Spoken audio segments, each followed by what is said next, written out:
Welcome to KMET 1490 AM ABC News Radio and the Southern California Business Report with Yvette Walker, a show dedicated to highlighting successful Southern California businesses and the people behind them.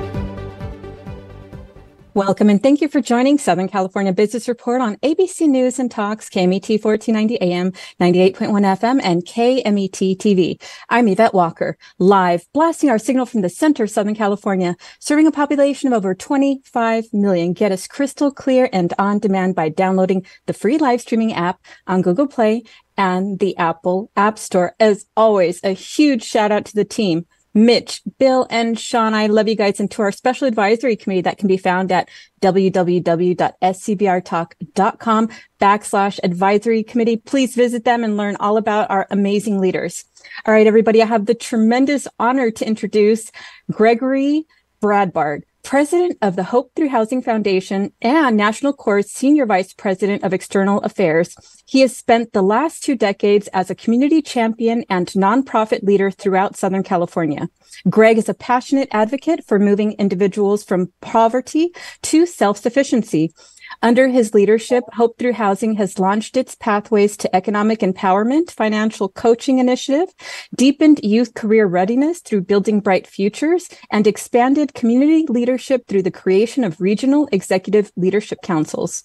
Prior to joining Hope Through Housing and National Corps, Greg served as President and Chief Executive Officer of the Inland Empire United Way. Past roles have included serving as Executive Director for Court-Appointed Special Advocates, CASA of Orange County, and Executive Director for the Irvine Public Schools Foundation. Greg holds a BA in Psychology and Social Behavior from UC Irvine and a Master of Arts in Management from the University of Redlands. He has a long history of community service, including roles on the Funders Alliance of San Bernardino and Riverside counties, the Rancho Cucamonga Chamber of Commerce Board of Directors, San Bernardino County's Vision Leadership Council, the End Childhood Poverty California Executive Steering Committee, and currently serves on the SoCal Policy Forum, Inland Action, Southern California Leadership Council, and the California Volunteers Commission. Thank you so much for being with us today, Greg. Glad to be here. Thanks so much, Yvette. Beautiful. Thank you so much. All right. As you know, one of my first questions to all of our guest is to talk about your journey and what it is that inspired you to pursue a leadership role in affordable housing and development. Yeah, great question. And I was thinking about this, and I'm going to go way back. When I was in high school, you used to have the chance to go out to Skid Row and serve the people on the streets in Skid Row, and to see their faces, and if they're handing out food or handing out blankets. I think that's where my heart or appreciation for the many needs around us and the importance of meeting those needs and being able to bring resources to people that might not have those resources themselves and maybe haven't had the opportunity to be able to get ahead. Fast forward, I did a degree in psychology and social behavior at UC Irvine, and didn't know exactly what I was going to do with that. But what I knew was that I wanted to really be able to impact lives in the future. And fortunate for me, I had the opportunity to work in an organization that was a organization that provided transitional housing and counseling and the food pantry and life skills for low-income and homeless families. And that was kind of the start of a path where I've had the privilege of being able to work with at-risk populations for the last 20 plus years. And I always see, my job as helping to, identify and find resources that we can connect with people who have needs to help them improve their situation, whatever that might be. That's amazing. So as obviously you're the expert in this field, but every time we turn on the news and we hear reports about housing, we hear about shortages, right? Just across the board, we have housing shortages. But please talk about the importance of affordable housing. Absolutely. So huge needs for affordable housing. We all know, we've seen the way that costs of housing have increased. We've all felt it ourselves, particularly on the renter side. If you're a homeowner, and you have a mortgage, your cost is essentially fixed. But if you're a renter, you've watched your rent increase substantially. As a matter of fact, across the state of California since the year 2020, rents across the state have increased 38%. Well, at the same time, we've only seen the personal incomes of those renters increase by about 7%. So a huge gap there. You can see where already those who were low income, it was difficult to maintain their housing, difficult to be able to still put food on the table, provide school clothes and backpacks for their kids and such, and just to support a family. How that's increased as the rents have increased and the incomes have stayed flat. How that gap has increased. So so across the state of California, they estimate that we need approximately 180,000 additional units of housing, all types of housing, on an annual basis is what we need to be building. Right now in the state, we're not building anywhere close to that. So the need is already great. It's continued to increase each year. Wow, that's remarkable. And it sounds overwhelming just to hear those numbers and the trajectories and how much work needs to be done to meet those needs. So, Greg, please share with us how National Core fits in the landscape of affordable housing today. Absolutely. So National Core is an affordable housing developer and operator. It was founded 30 years ago by two incredible founders, Jeff Burham and Andy Wright. And they had a vision, and they saw this vision for being able to provide housing that wasn't only affordable to families and seniors, but also housing that was beautiful, that maintained their dignity, that was well maintained. And on top of that, a few years later, about 5 years later, they established the Hope Through Housing Foundation, which is a separate organization specifically focused on offering on-site resident services to really help empower those residents. And so, as I like to describe the mission of National Core and the Hope Through Housing Foundation, it's to use affordable housing as a platform to elevate the health, the well-being, and the self-sufficiency of our residents. And so National Core has now grown substantially from a handful of units to about 10,000 apartment units across Southern California, Florida, and Texas. Those units house all kinds of families, seniors, and special needs populations as well. Right. And, when you talk about housing these people in dignified areas, I just have to say I've had the privilege of visiting multiple sites of National Core's residential developments. And I have to say, they look like resorts. They're absolutely beautiful, very well taken care of. The amenities are amazing, beautiful playgrounds, a pool, right, for the residents, community centers, children developmental centers. I mean, you have thought of everything, integrating everything into a completely sustainable community in a resort environment. Looking at it, you would never think these are affordable housing or low income housing developments. Yeah, absolutely. And there are a few we could say look like a resort. There are many that I wouldn't quite say look like a resort, but what I would say is our goal is to maintain housing that any one of us would feel good living there. Like I said, that elevates the dignity and the self-respect and even the expectations of our residents. And that it's affordable housing that you could drive by every day and not know that it's affordable housing. And that's exactly the case. I lived in a community where we have 8 affordable housing communities here. And before I worked for National Core, I drove by them every day, and I had no idea that those were affordable housing communities. And that's exactly the goal. We want it to be just like, like any other well-maintained housing in a community, and where those residents, it's a place that becomes a platform where they can be successful and their kids can be successful as well. Perfect. So, Greg, please talk a little bit about what the residents look like. What is the dynamic? How are they broken up across your properties? Yeah. So as you can imagine, our residents really represent a whole array of different backgrounds, of different, different interests in terms of where they've come from. And so we do serve primarily families and seniors.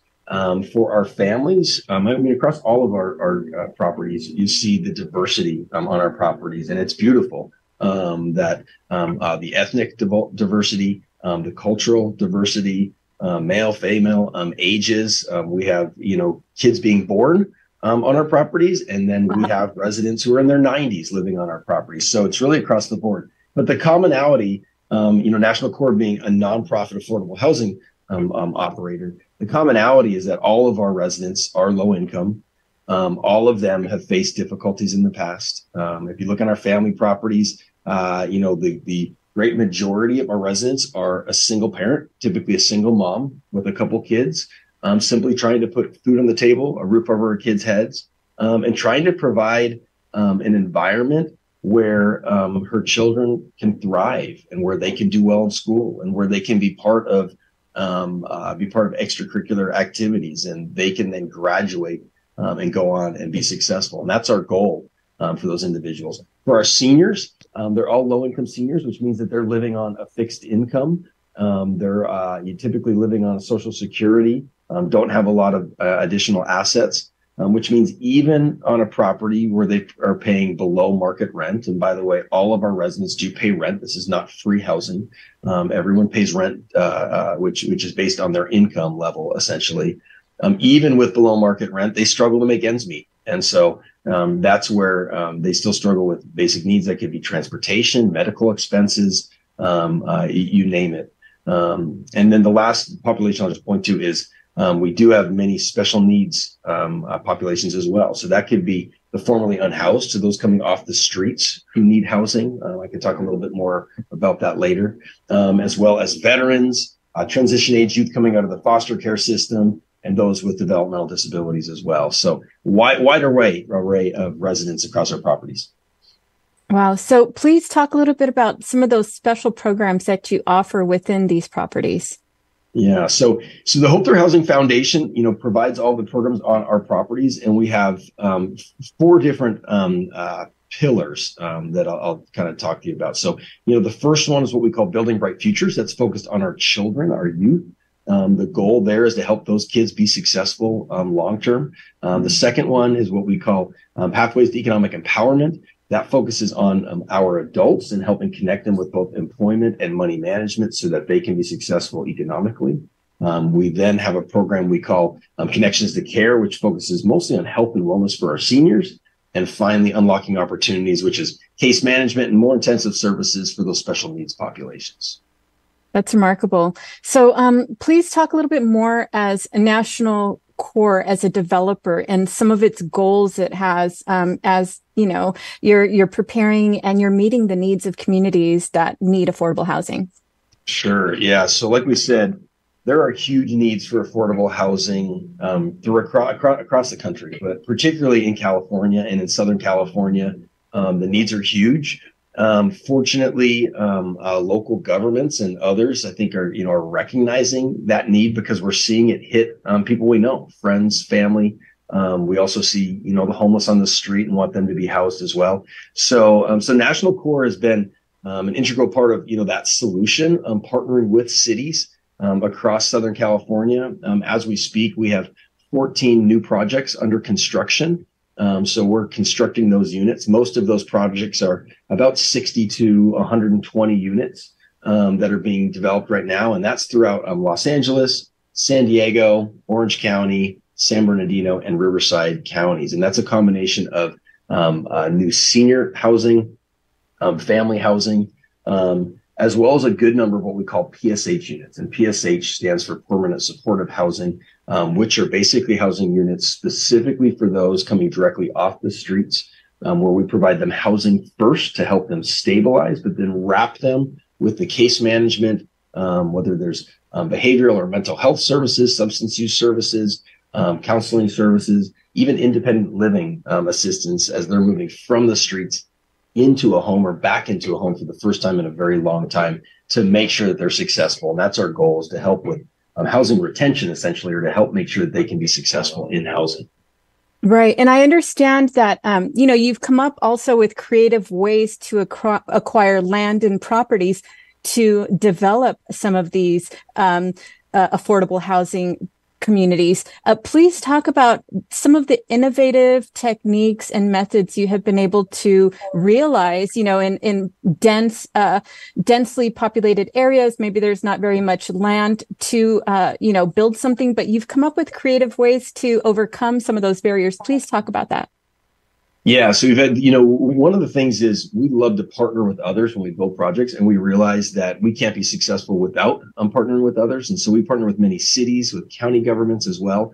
But one of the things that's been, unique recently is that we often are building in cities on city land But we've also been partnering a lot with churches. And so we're finding that there are many churches out there that have excess land that they don't have a dedicated use for. They want to use it for a mission-oriented activity where they can give back to their community, where they can essentially serve as the hands and feet of Jesus or whatever that church is, to be able to serve that community and serve the people there.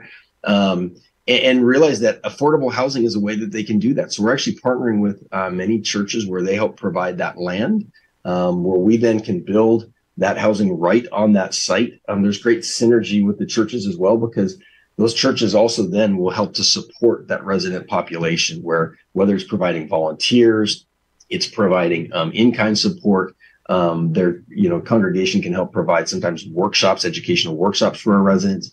And even as our residents move in, they help with things like welcome baskets. And so we just actually opened a project in Santa Ana. It's called Legacy Square. Beautiful project there. And just opened up, and it's right in kind of downtown Santa Ana. In that particular property, it was actually 3 churches that had merged, and they didn't need all 3 of those locations. And so we've now turned one of those into beautiful housing. They're a great partner. They actually have an office on the property that allows them to help provide food and other assistance to our residents when needed. And then additionally on that property, we have a beautiful community center. And that's one of the things I don't think I mentioned earlier, but is within all of our properties, we try to have an on-site community room or community center where we can provide a whole array of different activities to our residents.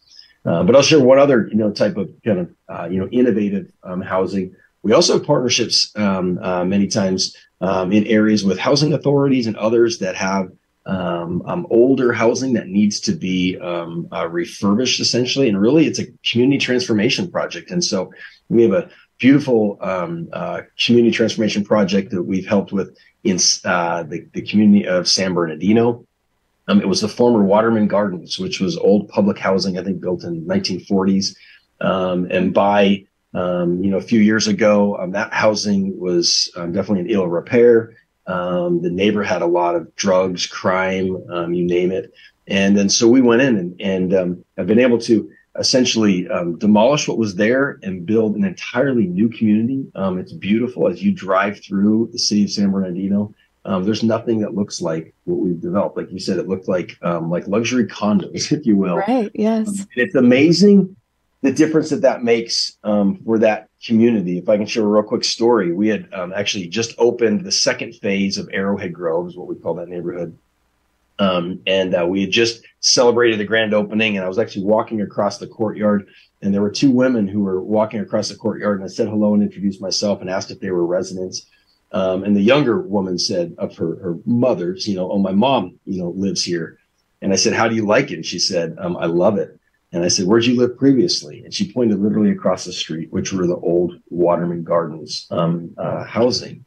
And I said, what's different? And she said, everything. And at that point, her adult daughter, jumped in and said, she said, my mom's been living here for a long time. She said, I've been afraid to visit her for the last 3 years.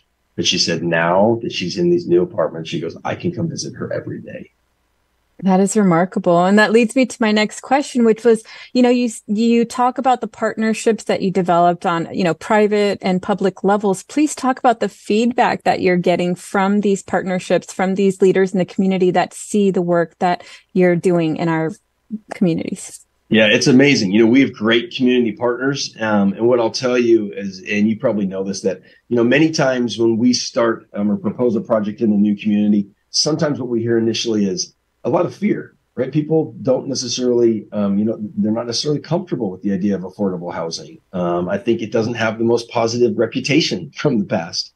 And what we find, though, is that what people have in their head is often very different than the face of affordable housing today and what we're building and how we manage it and the services that are provided on site. So what happens is oftentimes we see a shift from fear and people saying, we don't want that type of housing, or we don't want the type of person in our community, which, by the way, those people are in all of our communities, and they're our neighbors, and they're the people serving us in our restaurants, and, being childcare workers, taking care of our children as well. They need high quality housing. And that's our goal. So what happens is we see that perspective shift, and what happens is once we build those buildings, the community comes out and they see the transformation. They see a way it's actually transformed in that corner or that neighborhood. And usually what we hear after that is not complaints, but what we hear is, how do we get more of this? How do we get you to build more of this in our community? And I've heard that just repeatedly, time after time, of cities and others and local residents who are maybe skeptics, but once they see the result in the end, are very pleased. And I think when you hear the stories of our residents, also lets them see the impact of those housing units long term. That's remarkable. And so please go into some of those common misconceptions, right? When you talk about communities that were once eliciting fear, where now people are seeing these new properties and they're just blown away by them. Please talk about that and the residents again, because again, there are a broad landscape of misconceptions when it comes to the residents that are in those properties. Please talk about that as well. Absolutely. So, I think that there's a number of easy kind of misconceptions or, fears that people can sometimes have around affordable housing. And one of them is, what I just mentioned is thinking about, the type of people who live there, that maybe they're going to bring problems to the community. And like I said, the reality is the majority of our residents are fellow parents of kids in our communities, parents who are trying to work, put food on the table, take care of their kids. And that's who our typical resident is. On the other side, it's our seniors. They're low-income seniors, many of them who have worked, long careers, but typically low-paying careers, so they might not have a ton of education or a ton of savings. Sometimes there's other, criteria or other situations where they've maybe had a medical crisis, or they've maybe lost a spouse that's caused them to end up where they are. So I think those misconceptions and understanding, hey, look, the residents who typically live in affordable housing, they're much more like you and me than we might like to admit. The reality is, many of us are not more than a paycheck or two away from being in a time of crisis ourselves. I just met a woman the other day who was moving into one of our new apartment units, and she was 64 years old. And for her, it was losing a spouse that sent her into a spiral of homelessness, and to the point where she was living in a shelter for about 16 months before moving into our housing. And so, I think understanding who our residents are, makes a big difference there. The other piece of it is all our residents pay rent. So it's not free housing. They're working. We're encouraging them to work. We're helping them find jobs and connecting them with educational opportunities if that's what they need. And the last piece is safety. I think a lot of times people are worried about, is this going to bring crime or other issues to my neighborhood? And I'll tell you, one of the things that's really important to us, it's not just a beautiful building, because a beautiful building does make a difference, but it's also the way you manage that. And National Core, we also are our own property managers. So we develop a property, we actually construct it, and we have our own construction team, but then we manage it long-term as well. And what that means is that we want to make sure that we manage in a way that it's going to last, in a way that it's a positive environment for our residents. And so what that means is that we have rules, we have a set of rules, and when our residents sign their lease document, they're essentially agreeing to abide by these rules. If they don't abide by those rules, we're going to work with them to help them be successful, be able to maintain their housing, but also help them understand, hey, if you can't abide by these rules, unfortunately, you're going to lose your housing. And what that does is that maintains a really safe community. And for our residents who are, are getting to live in a beautiful community and paying below market rent, what it means is they don't want to lose their housing, which means that, they really do work to make sure that, that they're helping to maintain it and keeping a safe community as well. Absolutely. And we're coming up on a break right now. Okay, Greg, so hold on. Everybody who's listening, Yvette Walker with ABC News and Talk Southern California Business Report with Greg Bradbard, President of Hope Through Housing Foundation and Senior Vice President of External Affairs for National Corps, talking about efforts to cultivate innovative and inspiring affordable housing with over 90 communities that uplift and serve residents and families throughout California, Texas, and Florida when we return.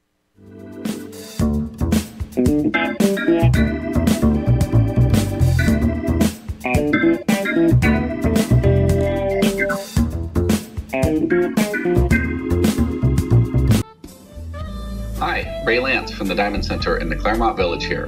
One of the coolest parts of a third-generation family business is getting to know the families we serve through generations. Once you experience our friendly service, our fair and transparent pricing, and our beautiful jewelry that we make to last a lifetime, you'll stick with us too. Come visit us in the Claremont Village or at Lantz, L-A-N-T-Z, diamondcenter.com and see what makes us different. Hi, I'm San Bernardino County Sheriff Shannon Dykes. If you're looking to start an exciting career in law enforcement and make a difference in your community, we are hiring dispatchers, nurses, deputies, laterals, and many more. For a complete list of our jobs and more information, visit sheriffsjobs.com. Ontario International Airport is onto a better way to fly with over 65 daily nonstop flights to more than 20 major destinations and the easiest airport experience in Southern California. Visit flyonto.com/Ontario to learn more about Ontario International Airport today. The University of La Verne is rated first in California for alumni satisfaction. Learn more about accelerated programs offered online and on campus in La Verne, Irvine, Ontario, Burbank, or College of the Canyons. Visit go.laverne.edu. The University of La Verne. go.laverne.edu. Hi, I'm Dana Rademacher with MGR Property Management. A lot of people wonder about the value that property management has for their property. Property management can include all property types, including residential, commercial, and HOA. It is valuable because property managers are experienced in what can happen at your property. We're aware of liabilities. We're able to do predictive and preventative maintenance. We know what is coming up with the changes in the weather, the seasons, how old certain aspects or different capital projects at your property are. We're able to best negotiate contract pricing, legalities with your tenants, and anything else that you may need to ensure that you're getting the full value of the property. If you're interested in speaking with the representative at MGR Property Management regarding your property management needs, you can visit our website at mgrrealestate.com, or you can call our number at area code 909-581-6600 to be connected with the representative.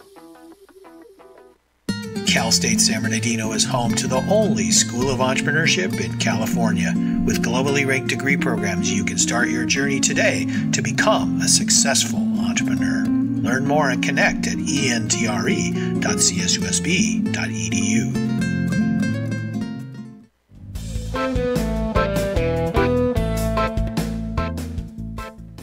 Welcome back, everyone. Yvette Walker with ABC News and Talk Southern California Business Report, here today with Greg Bradbard, President of Hope Through Housing Foundation and Senior Vice President of External Affairs at National Corps, talking about efforts to cultivate innovative and inspiring affordable housing with over 90 communities that uplift and serve residents and families throughout California, Texas, and Florida. Thank you again for being with us today, Greg. Absolutely. My pleasure.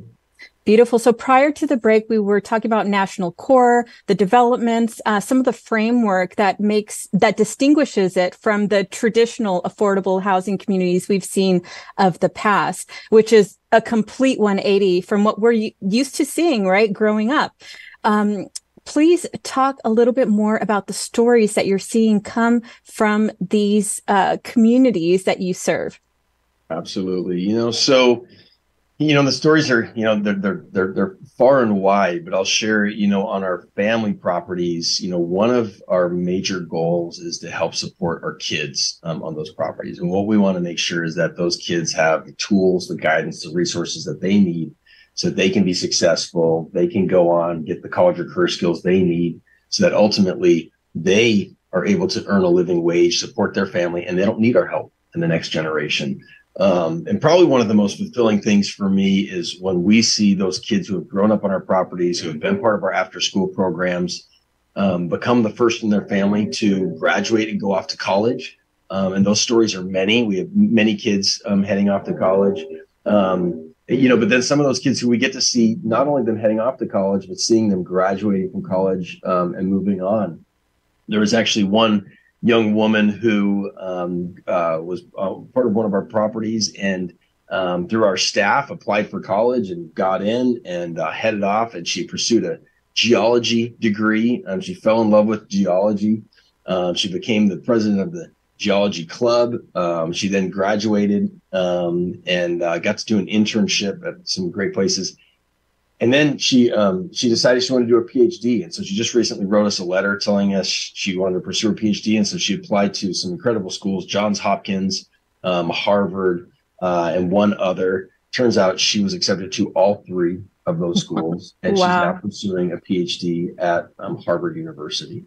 And so when we hear those amazing stories, we know what can happen when kids have a stable, supportive environment to grow up. And that's the difference, because for a lot of our families, that's not where they came from. They were coming from sometimes kind of unstable housing, not sure if they're going to be able to make their rent, might not have a landlord who takes care of the mold, or they have a leaky faucet or whatever it might be, might not be a safe neighborhood. And then those residents land in a national core property and find themselves where it's safe, it's well maintained, it's stable, they can afford it, their kids can be, part of school and successful, and it makes all the difference. It really does, Greg. And I've said this before when I've interviewed the chairman, Jeff Burham, and I've told him, I wish I had grown up in one of your communities, because the reality is, we were one of those families that faced food insecurity, that faced homelessness, right? And it was because of the result of the sudden loss of my father. And, how do you prepare for that economically? How do you adjust for that? Especially at such a, he was so young when it happened. But what you're able to provide these communities and these children with these support systems and channels to grow and expand their horizons in a safe environment, that is absolutely incredible. And I've seen it firsthand. I've been on site, and I just absolutely love what it is that you're doing. So as we move into the Hope Through Housing Foundation model, I know earlier you spoke about the 4 pillars that really are the pillars of what it is that you do. Please talk a little bit more about that. Yeah, so I'll start with, I just mentioned our kids. So, our work with kids are what we call building bright futures. The goal is just that, is to build bright futures for our kids. So we do that in a number of different ways. First, we have a handful of preschools on our properties. So that's a place that simply helps those kids just get ready to enter school. There's a lot of research that talks about the power of preschool, particularly for lower income kids. We then have about 30 sites that have on-site after-school programs. And those on-site after-school programs are really where we have the opportunity to invest in our kids from a young age. They're typically elementary into middle school aged. Every day, those kids can come into the program, and they can first get an hour of homework help, then a nutritious snack and exercise, and then finally other enrichment activities. And so those other enrichment activities could be STEM, or science, technology, engineering, math activities. It could be college and career readiness. It could be character development, or it could be the arts or sports as well. And so our big goal, though, is really creating an environment where those kids come that are, where it's positive, where they're surrounded by positive role models there, where we can help to open those kids' eyes to what the future could hold for them as well. So we do something called career conversations, where we invite in business professionals from the community to come in and share all kinds of different careers with our kids. And the goal is to help them see the different possibilities that exist for them and the educational path that's required for them to get there. So they realize, okay, I need to start taking my schooling seriously today so that I can be successful in the future as well. And then in addition to that, we also have some teen clubs as well. The goal with the teens, one is to keep them busy in the afternoon so they're not getting in trouble. But the second one is to help give them those skills, those life skills, and college and career readiness skills to help put them on a path so that they know that they have some direction when they graduate from high school. Right. And this is part of your Building Bright Futures program. That's correct. So I also know that you offer pathways to economic empowerment for the adults and the parents of these children oftentimes. Please talk about that and what that looks like. Yeah, so Pathways to Economic Empowerment is really focused on both providing group financial education as well as one-on-one financial counseling and coaching for the adults who live on our properties. And so the goal is really twofold. It's both employment and money management. So on the employment side, what we do is work with them to help connect them with job opportunities. That might be as simple as helping them update a resume. It might be helping them connect with new job opportunities. But it also might be helping them with job training. So you might have somebody who doesn't have many job skills or says, hey, look, I want to enter this new career path. I want to be a medical assistant. So to help them identify, hey, is there a local community college? Are there other job training programs that we can connect you with that will start to put you on that path? Also to help with things like financial aid, to understand, that there are many, many resources that can help to pay for career development or job training for our residents as well. So that's one side, is the employment. Let's make sure that they're earning income. The other side is the money management. And I always say it's not just about earning a paycheck, it's about how we manage that paycheck. And so one of the things we do is we'll do both group classes. We have many banks who we partner with, and those banks will come in and offer different types of financial literacy classes, whether that's budgeting, it's credit, it's debt management, it's savings. And in addition to that, we also have a couple of team members who are trained as one-on-one financial counselors as well. So they will sit down with our residents on an individual basis, dig into their income, their expenses, their credit, their debt, help them set some personal goals that are meaningful to that particular resident. And then we help them set a household budget. And we know that household budget is a powerful tool because it helps them understand their income that's coming in, their fixed expenses, and the most important part is what's left over. Are they going to be intentional with that? Or is all that going to go to Starbucks or McDonald's or wherever it is? So helping them really think through, okay, how am I going to use my income and the limited, amount of discretionary income that they have? How do we be intentional? Am I going to pay myself first? And that's one of the things we work on. Put that first piece away into savings. And tied to that, we have a program we call Money Match program. And in the Money Match program, we take those residents who want to start to establish a habit of savings, and we'll incentivize their savings over a 6-month period. They can put away up to $200 a month over 6 months, so they can save $1,200. And at the end of that 6 months, we'll match it with another $1,200. So they have $2,400 put away, which for many of our residents, they've never had that before. That is amazing. What is the response that you get from residents that participate in this pathway to economic empowerment?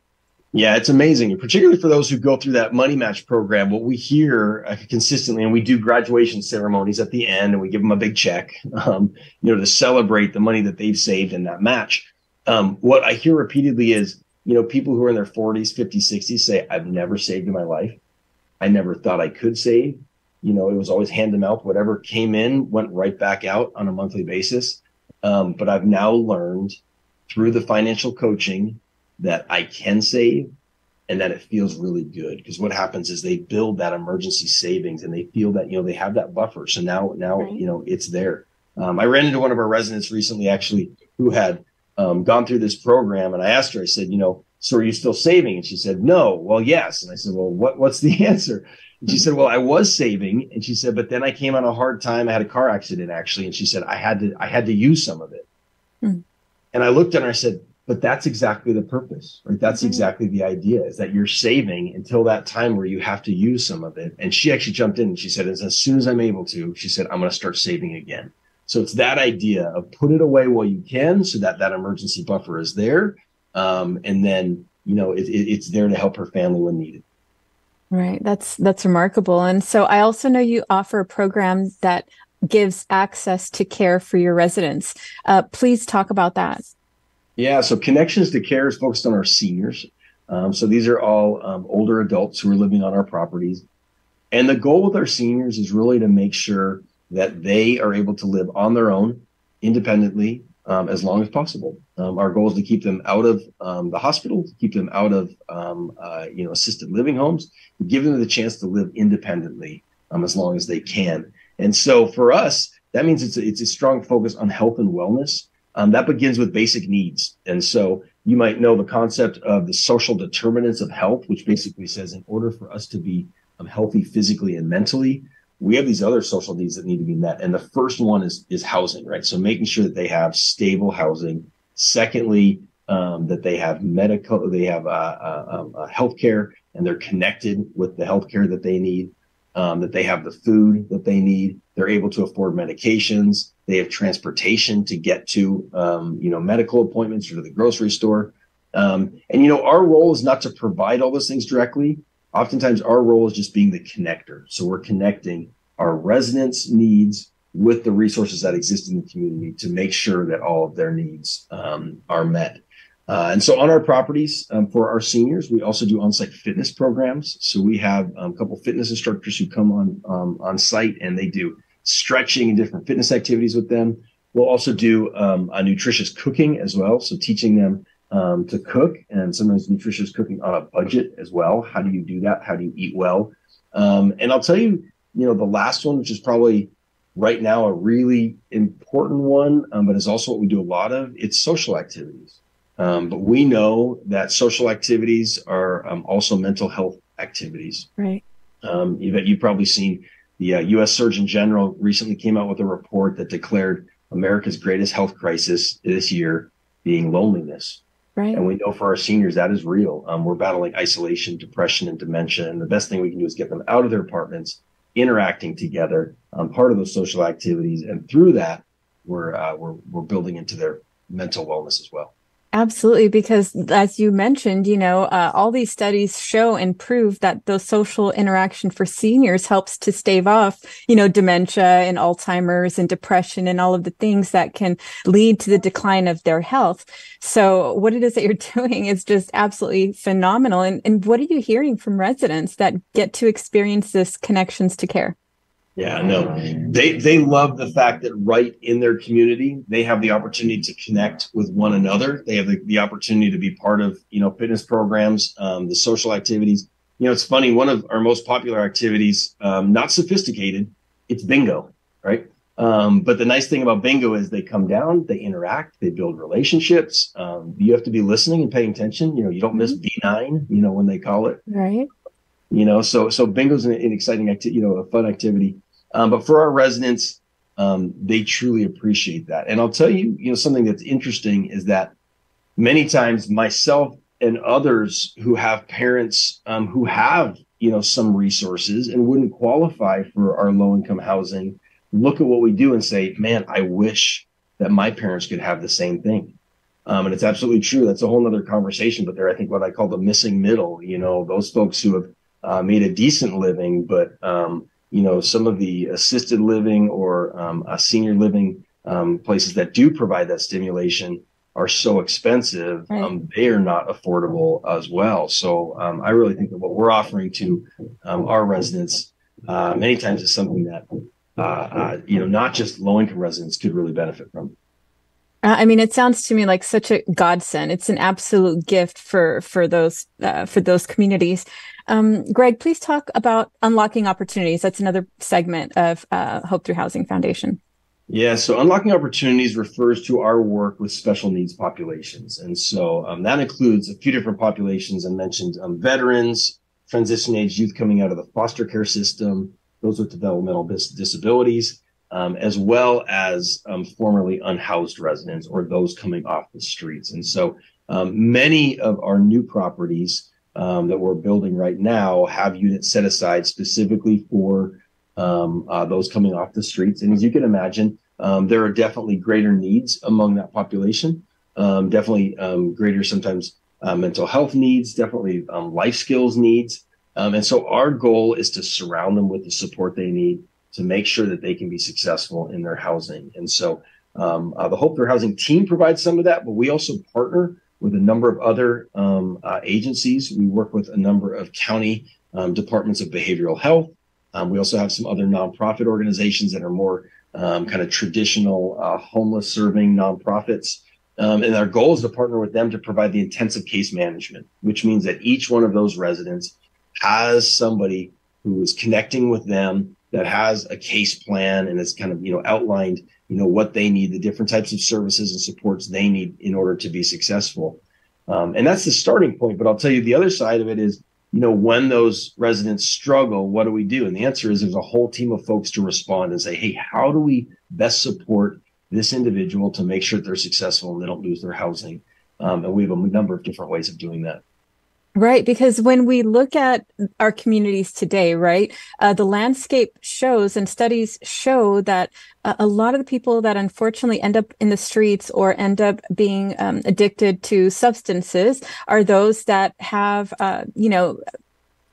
disabilities, mental, cognition disabilities, things of that nature that don't have access to the resources or support necessary to help them get by, right? So developing this framework that is there, especially to serve this population. What are you hearing from community members and leaders that see the value in what it is that you're doing? Yeah. Well, you know what? The reality is I think we all see it, but we might not know it, because what we see is when people are not housed. Right. What we see is when we have homeless individuals who are on the street corner, who are in front of our businesses, and when we're not housing them. Ironically, what we don't see is the solution. Once we take them off the streets and we put them into housing, you actually don't see, actually the results of that. But the reality is they're extremely grateful for that. I mentioned the woman who we just moved in last week to her new apartment, her coming off the streets. She was 64 years old. And I'll tell you, as we walked down the hall, approaching her apartment door, she paused and she looked at us and she said, I feel so special, and I haven't felt special in a very long time. Oh my gosh, that is amazing. I love it. You could see in her eyes and just hear how grateful she was to be moving into her own apartment, where she was almost in disbelief that this was really hers. And we opened the door and she walked in, and there was a nice comfortable chair there, and she sat down in the chair. And she literally just put her head in her hands and started to weep because she was so grateful. My goodness. And that's the power of housing to those who are on the streets, particularly our homeless seniors. Okay, so I know that you do everything that you can to provide this, but there is a need for service funding. Please talk about that and how, these programs serve as a launching pad and not a landing pad for residents. Mm-hmm. Yeah, so what I've described today are the different services that we'd like to provide at National Core, and more affordable housing operators are providing similar services. But the reality is, as a country and as a state, we're pouring billions of dollars into the development of new affordable housing units, which is absolutely needed. But for those units to be what we call a launching pad rather than a landing pad, for them to be a place that really is a platform for growth, where we're actually ending the cycle of poverty, the services provided on those sites is absolutely crucial. And the reality is that today there aren't any dedicated funding sources specifically for resident services on affordable housing properties. There are some services for the formerly chronic homeless population I was just talking about, Mental Health Service Act dollars and the such. But for our family properties, our general senior properties, very little dedicated funding, which means that we ended up having to do much private fundraising and really looking to our community. And so we rely on local companies. I mentioned banks, individuals, foundations who go, hey, look, we believe in what you're doing and we want to partner with you. And so we're willing to invest in that. And so that's a huge need for us. We are doing some incredible work, but I'll be the first to say we are barely scratching the surface. The needs are so great. There's so many of our families who we would love to really reach and provide services in a much deeper way, but can't do that without the resources. So, Greg, please share with us today how others can be involved with supporting National Core and Hope Through Housing, and how they can connect with you.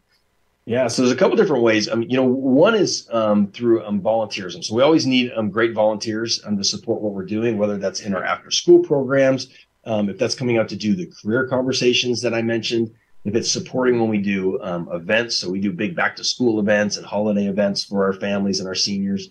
We love volunteers in that way. And that could be, a group of volunteers as well. So we love partnering with churches, with businesses, with sports groups. So please, reach out if you're interested in that way. Secondly, in-kind donations. So when we do back-to-school events, holiday events, we always need individuals to donate gifts for our kids, to donate backpacks, to donate school supplies, so that we can send our kids back to school on the right foot. And so we can make sure that our kids feel like just any other kid having a special holiday or, special going back to school.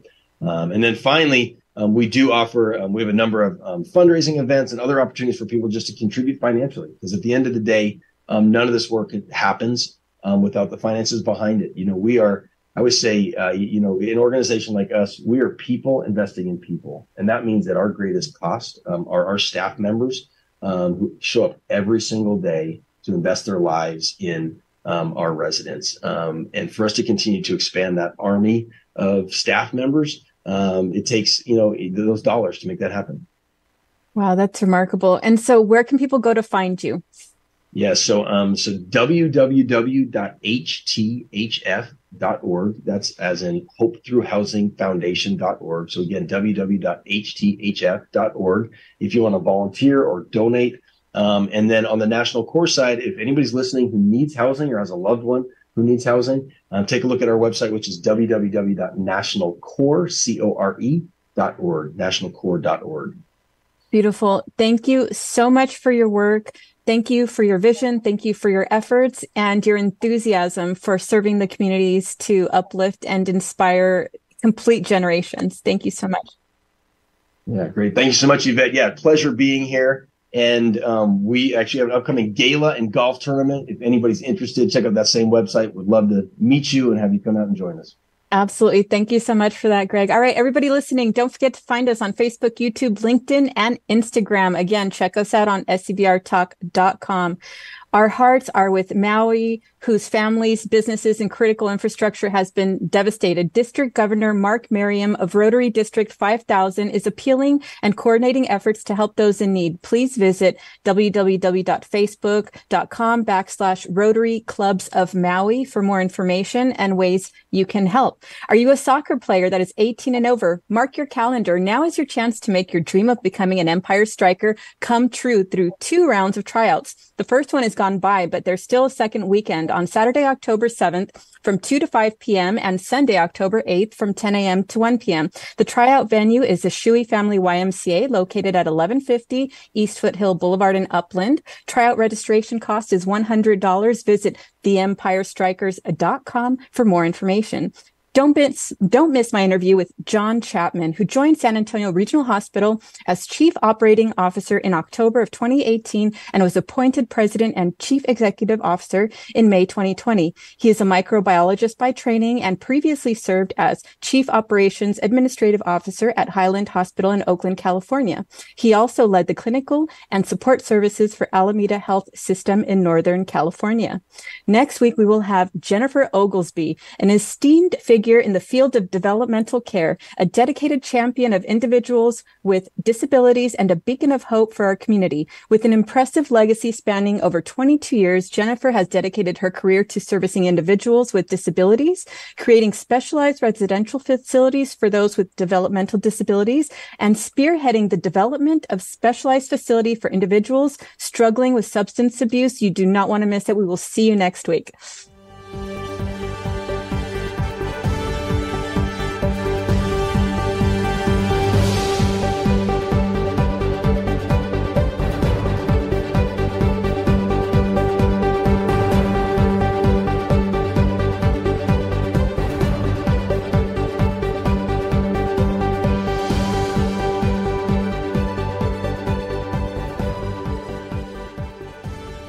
This has been the Southern California Business Report.